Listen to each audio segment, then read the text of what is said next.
So, I'm sure Daniel will introduce himself. He's here to present the Transparenzgesetz, which is the campaign for a transparency law within the city of Hamburg. Thank you, John, for the welcoming words. I will try to explain 16 pages of law for you in about 10 to 15 minutes. So, yeah, I will just pick out some points. And before I get to the presentation, I will just try to explain what happened before we started all this campaign about a transparency law. I think you heard something about it in the morning already. So, me and some others of Mehr Demokratie, which is an NGO here in Germany, where our major topic is direct democracy. We said it with each other just down in the pub, like you do in Birmingham. We do the same in Hamburg. And realized, okay, we have a good working system of direct democracy in Hamburg. We have a citizen-friendly electoral law. What is the next step we could do? And yeah, we realized that next step would be free access to information for citizens. And so we invited some people of Transparency International, some people of the Chaos Computer Club, some people out of the Open Data Movement, and everyone who we thought would maybe be interested. And yeah, we set up with about 20 to 30 people and just sit down and said, okay, hey, what could we do? And yeah, we realized that there is already a law, which is called Freedom of Information Act. And yeah, we started to rewrite this law in a wiki. So it was a collaborative, open project. Everyone was free to participate. And yeah, in the end, we came out with this transparency law. So it took about 5 months from the first meeting till we got these 16 pages of law.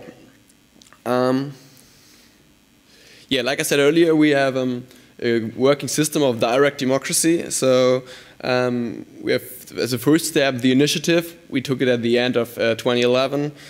We collected about 15,000 signatures in just 6 weeks at the first step until this law became into force. Then we have a second step now, which is a submission, not a ballot. It's wrong there. So we need to collect about 62,000 signatures in the summer, which will be the second step. And if we reach that, we will have the third step, which is the plebiscite next to the federal elections 2013. So you see there is a little difference. It's a little different. It's not participation. It is about deciding. It was very important for us to say, okay, we not just have an idea, we really have a perspective, how would the law become into force. So you heard something about transparency, what it is. Can transparency create trust or can't it? Transparency means the basic principle that administration should be open. And the reason for that is very simple. But sometimes you're talking with administrations and you really have to explain them, citizens are not the enemy. Citizens are the basic of democracy. And if you say knowledge is power, then you have to realize, okay, we have to give the knowledge to the people. At least if you have a representative system, people need to be able to decide who they will vote if the next electoral will come. So you need to give the people all the knowledge they like to have. Yeah, so I would just tell something what we like to reach with the law. First, we like to work against manipulation and corruption, because transparency is the best way to fight both of them. We like to reduce the waste of tax money, because if administration knows that everyone could easily control them, they would change their behavior. And because otherwise they need to argue a lot, so it's easier to change your behavior.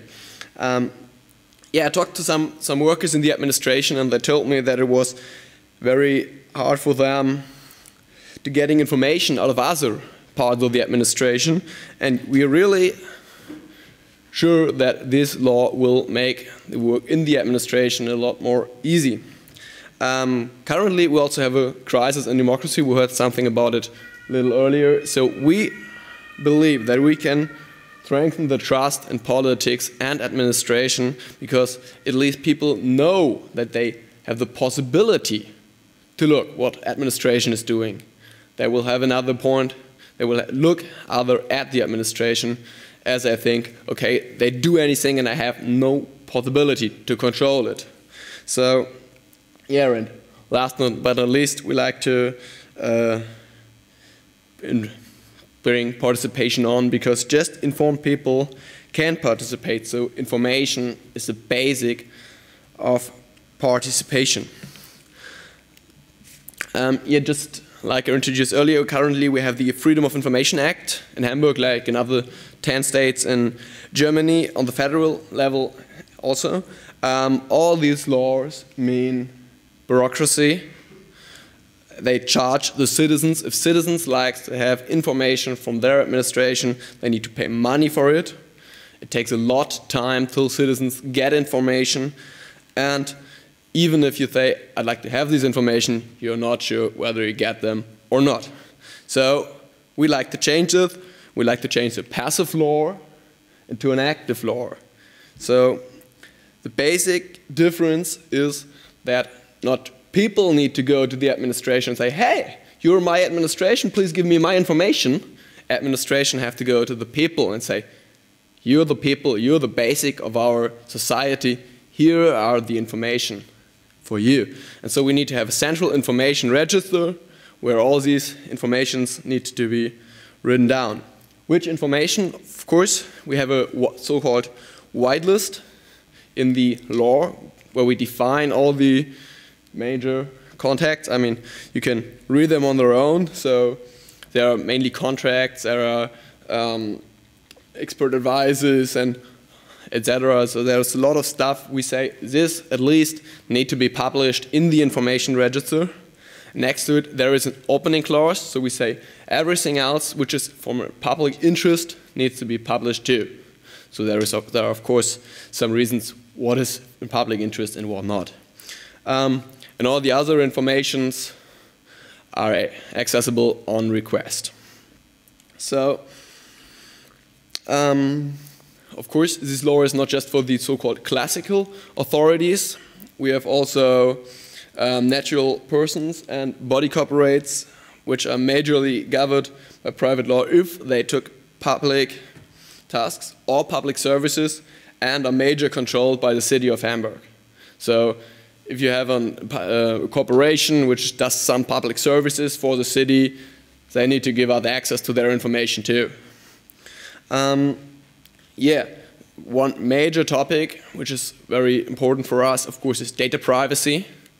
Personal data has to be blurred when published. They can be published on request, of course, just if you can say why you need to have them. And of course, it needs to be focused against the data privacy.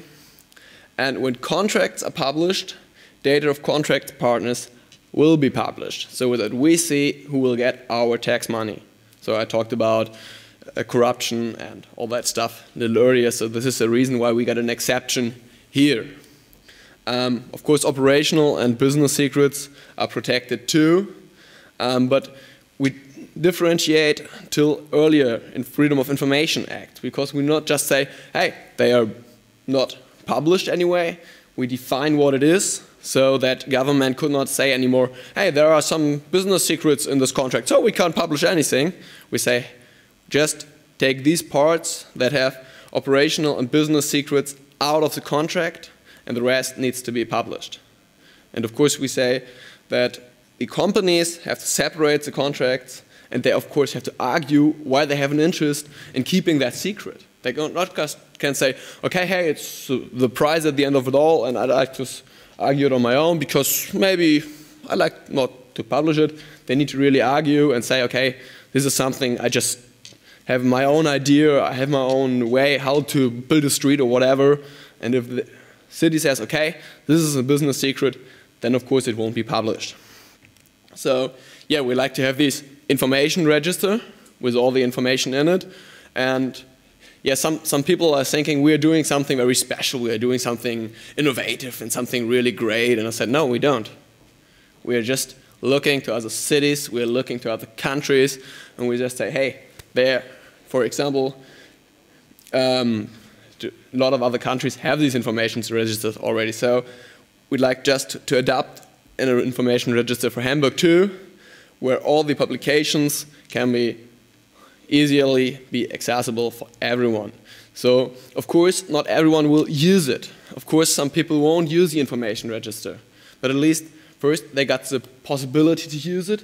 And second, there will be some people who have their special interest, who are focused on anything, and will look at that and maybe write a blog post about that or something else. And then people get in touch with it. So it's not that everyone needs to go and have to read every contract or something like that. There will be people who look for some special things and will present them on the internet on their own. So you don't need to be an expert in everything. You just need to trust the people, not the government anymore, if you trust in the information. Yeah, like I said, we are not the pioneers. Of course, in Slovakia, every contract, without any amount of number or anything, every contract is published in the internet. So it works. Slovakia is still running, so it is nothing which destroys an administration, like some people say. For example, the city of Bremen has an information register where you really see it's very simple. If you're not used to work with the administration, you just go there, say, hey, I'd like to have something about toilet paper. I'd like to view where they're buying the toilet paper or whatever. I just give it in there and have a look, and then I will see how much money they spent for who.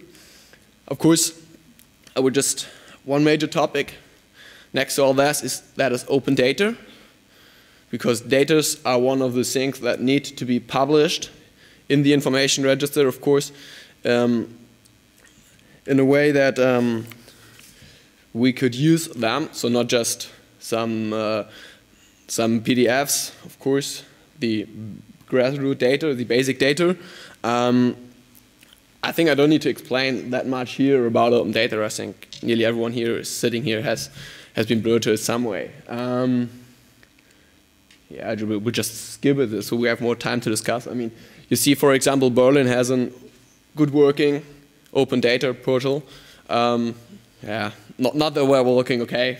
Hope the one in Hamburg will be better in the future, but at least they got one. So again, here we are not the pioneers.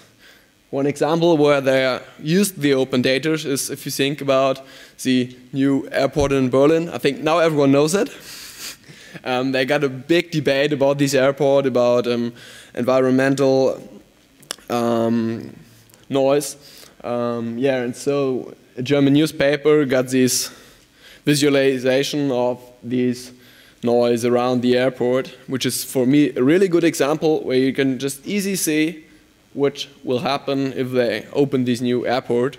So yeah, another example I really like is the so-called offener Haushalt, so it's a sort of open budget where you just see where this is for the federal government, how much money they spend for which projects, and you can just click in one of these boxes and you will just get the other boxes out of there. So these are all the ministries, and you can just click in and see for what the ministries itself give out how much money.